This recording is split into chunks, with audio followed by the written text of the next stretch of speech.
Hello everyone, welcome to my channel. Today, I will read a gentle and emotional story for you. Please relax and listen quietly. The words are simple and clear. This story will help you improve your English listening. It will also touch your heart. Let us begin the story. In a small town in the United States, there lived a woman named Maria Thompson. She was not rich. She did not have a big house or expensive things, but she had one treasure in her life, her son, Daniel. Daniel was her whole world. Maria raised him alone. Her husband had passed away when Daniel was only 5 years old. From that day, Maria became both mother and father. She worked 2 jobs. In the morning, she cleaned offices. In the evening, she worked at a small grocery store. She was always tired, but she never complained. Every night before sleeping, Daniel would hug her and say, "Mom, when I grow up, I will buy you a big house." Maria would smile and kiss his forehead. "I don't need a big house," she would say. "I just need you." Daniel was her reason to wake up every day. Years passed, Daniel grew taller, his voice became deeper, his dreams became bigger. He wanted to move to the city, he wanted success, he wanted money, he wanted a better life. Maria was proud of him. She helped him apply to colleges. She stayed awake at night filling out forms because Daniel was too busy studying. When he received his college acceptance letter, Maria cried. Not because she was sad, but because she was proud. "You did it, Mom," Daniel said. "No," Maria replied softly, "you did it." But deep inside, she felt something else. Fear. Fear that her little boy was slowly moving away from her. The day Daniel left for the city, Maria woke up before sunrise. She prepared his favorite breakfast, pancakes with syrup and strawberries. They ate quietly. When it was time to leave, Maria hugged him tightly. She did not want to let go. "Call me every day," she said. "I will, Mom," Daniel promised. "I love you. I love you too." She stood at the door and watched him get into the bus. She waved until the bus disappeared from sight. When the street became empty, Maria went back inside the house. It felt too quiet. At first, Daniel called every night. He told her about his classes, his new friends, the tall buildings, and the busy streets.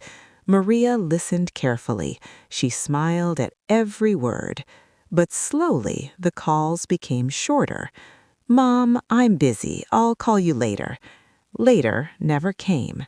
Then the calls became once a week, then once a month. Maria would sit near the window every evening, waiting for her phone to ring.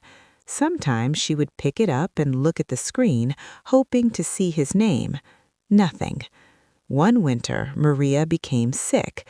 The doctor said it was nothing serious, just exhaustion and stress, but she felt weak. She called Daniel. "Mom, I have an important meeting. I can't come right now." "I understand," she replied, hiding the pain in her voice. She always understood, even when it hurt. Christmas came. Maria decorated the small tree alone. She placed one extra gift under the tree, wrapped in blue paper. It was a scarf she knitted for Daniel. He did not come. The gift stayed under the tree until January. The house became quieter every year. Maria kept Daniel's room clean. She changed the bed sheets. She dusted the shelves. She kept his childhood photos on the wall. Sometimes she would sit on his bed and remember the days when he was small. She remembered his first steps, his first day at school, the time he cried because he lost his toy. She whispered to herself, "He will come back." But the phone rarely rang. Neighbors asked about Daniel. "He is doing very well," Maria would say proudly. And he was. He had a good job, a nice apartment, a busy life, but he had no time. One day, Maria decided to write a letter. She did not want to complain. She did not want to make him feel guilty. She simply wrote, "My dear Daniel, I hope you are happy and healthy. I am proud of you every day. I miss your voice. The house feels empty without you, but I know you are building your future. Just remember that this door is always open for you. With love, Mom." She placed the letter in the mailbox. Weeks passed. There was no reply. Time moved forward. Maria's hair became gray, her hands became weaker, but her love never changed. Every evening she sat near the same window. She looked at the road. Sometimes she imagined Daniel walking toward the house. She imagined him saying, "Mom, I'm home." But it was only her imagination. Still, she waited, because that is what mothers do. They wait.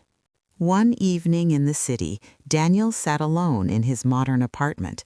He had money, he had success, he had everything he once wanted, but he felt empty. He opened his old drawer and found something, the blue scarf, the one his mother had given him years ago when he visited for a short time and left quickly. He touched it. Memories came back like a storm. The pancakes, the hugs, the promise, "I will call you every day." He had broken that promise. Suddenly, he felt ashamed. He picked up his phone. He saw many missed calls from months ago, from Mom. Without thinking, Daniel packed a small bag. He bought a ticket and traveled back to his hometown. When he reached the house, it looked smaller than he remembered. He walked slowly to the door. He knocked. No answer. He knocked again. Finally, the door opened. Maria stood there. She looked older, thinner, but her eyes were the same. For a moment, they just looked at each other. Then Daniel said, with tears in his eyes, "Mom, I'm sorry." Maria did not ask questions. She did not complain. She simply opened her arms, and he hugged her like a child again. "I thought you forgot me," Maria whispered softly. "Never," Daniel said, crying. "I just forgot what truly matters." They sat together at the small kitchen table. Daniel noticed how simple the house was, how quiet it had been. "How long have you been alone?" he asked. Maria smiled gently. "Mothers are never alone. They have memories." But Daniel understood the pain behind her smile. Daniel stayed for weeks. He repaired the old fence. He painted the walls. He cooked dinner for his mother. They laughed again. They talked again. The house felt alive again. One evening, Maria sat by the window, but this time she was not waiting. Daniel was inside, making tea. He walked to her and said, "Mom, I can work from here. I don't have to live in the city." Maria looked at him with surprise. "You don't have to stay," she said. "I want to," he replied. For the first time in many years, Maria's heart felt full. Life is busy. Dreams are important. Success matters. But nothing is more important than love. Parents give everything without asking for anything in return. Sometimes children forget, but it is never too late to remember. Maria never stopped loving. She never stopped waiting. And in the end, love brought her son back home. Every evening now, Maria still sits by the window, but she is not waiting for someone to come. She is watching her son working in the garden. And sometimes, when Daniel looks up and sees her smiling, he understands something very important. Success means nothing if you leave love behind. Thank you for watching. I hope it touched your heart.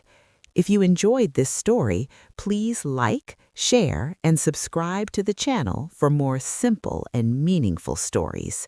See you in the next story.